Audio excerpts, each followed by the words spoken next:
In this video, we're going to be a little bit more technically precise and use official terminology when we talk about sampling distributions. You'll recall that the sampling distribution is the possible values that can arise from a random sampling process. The sampling distribution is the distribution that happens when we are sampling. We looked at the sampling distribution for the average from die rolls. When we only rolled one die, those averages were pretty uniformly distributed from 1 to 6. As we rolled more dice, two things happened to the sampling distribution of those averages. They smushed up and they belled up. Let's take each of those in turn and talk about them in a bit more detail. First of all, things smush up.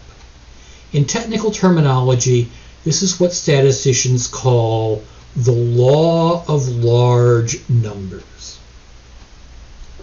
It's a statement that as the sample size increases, the variance in our sampling distribution decreases.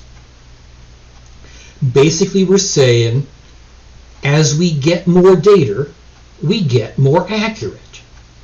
Well, that's not surprising. One thing we do need to be aware of, though, is this assumes we are taking a random sample.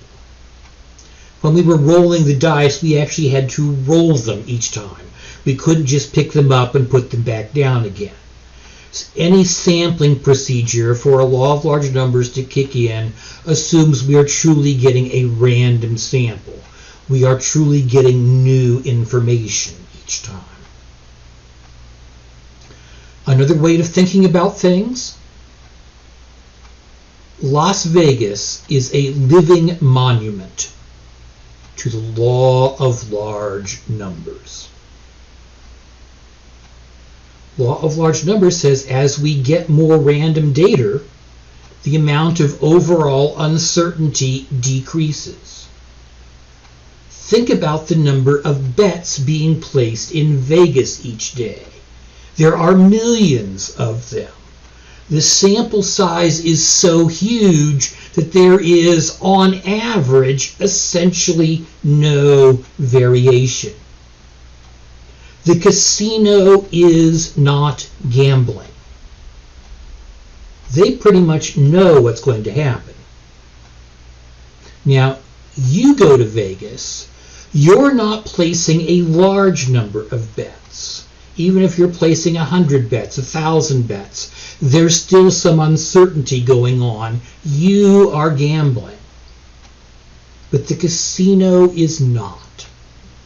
The law of large numbers says they can say with incredible precision what's going to be happening in the long run at the roulette table, at the craps table, at the blackjack table.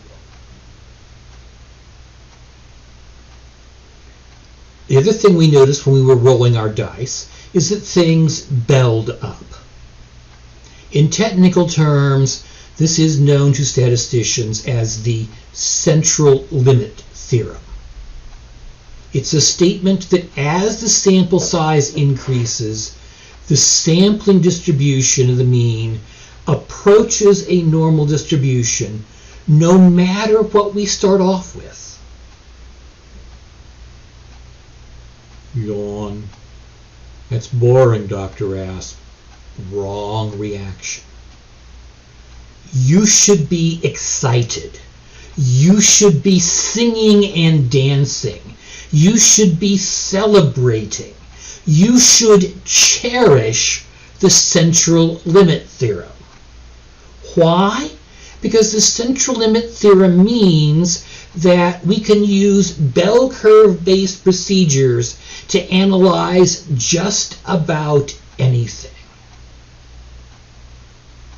We don't need one set of formulas for analyzing stock market returns, and a completely separate set of formulas for analyzing baseball batting averages, and a completely separate set of formulas for analyzing market research studies, and a completely separate set of formulas for analyzing biology experiments. No. Bell curve procedures can be used for analyzing just about any statistical situation, and we can thank the central limit theorem for that.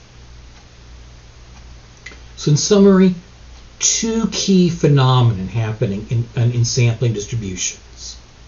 The first, as we get more data, we get more accurate. The variance of the sampling distribution decreases. Things smush up. That's the law of large numbers. The thing that happens is, as we get more data, that sampling distribution gets closer and closer to a normal distribution. Things bell up. That's what statisticians call the central limit theorem. In the next video, we'll work some example problems making use of this information.